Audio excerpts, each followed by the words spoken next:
Welcome to Japan's fourth turn of my solo playthrough of Axis and Allies Revised. As you can see, they retook French Indochina.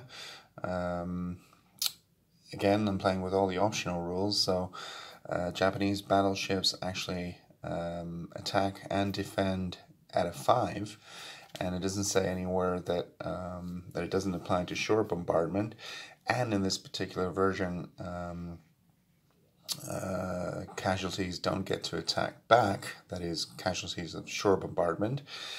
And another optional rule that benefits the Japanese here is that they can use destroyers in the so-called Tokyo Express, which means that they can basically act as transports. The thing is, they can only carry one land unit, might even be one infantry, I'm not sure, but anyway, in this particular case they carried an infantry, and they retook French Indochina without suffering too many losses.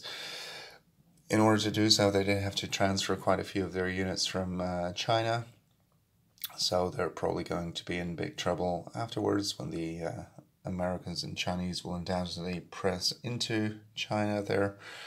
And they don't have a lot of infantry left, as you can see. They built a destroyer and an aircraft, anticipating some possible losses here. In the end, they also took Manchuria with an infantry and an artillery and the 2 aircraft that subsequently landed here. So Russia is kind of open again to them, but they won't get very far with just 1 artillery, and they probably need it somewhere else. But anyway, yeah, that's about all that happened. One other important thing here in the south, they basically concentrated their fleet here. Again, those battleships are incredibly powerful using the optional rules. They hit on a 5, and in addition they roll 2 dice in the first round of combat, which symbolizes night attacks in sea battles. So I would actually say that this Japanese fleet is at least as strong as the combined Allied fleet here.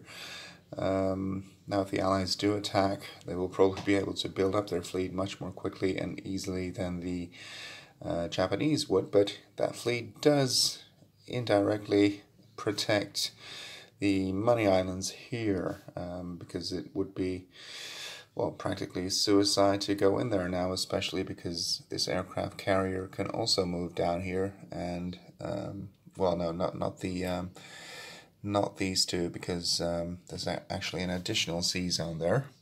Something I actually like about this revised version of the game, that there are 2 sea zones surrounding Japan rather than 1, which was the case in Classic and subsequently also in all the other later iterations of the game. Anyway, I'm digressing a little bit. Well, this is about all that happened in the build phase. They built 2 infantry and artillery here, and the destroyer here, and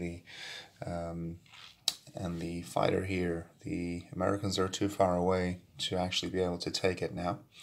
So they've recovered some of their losses, but well, they're spread very thinly, so there's no way they can hold out for much longer. Thank you for watching, and see you in the next video.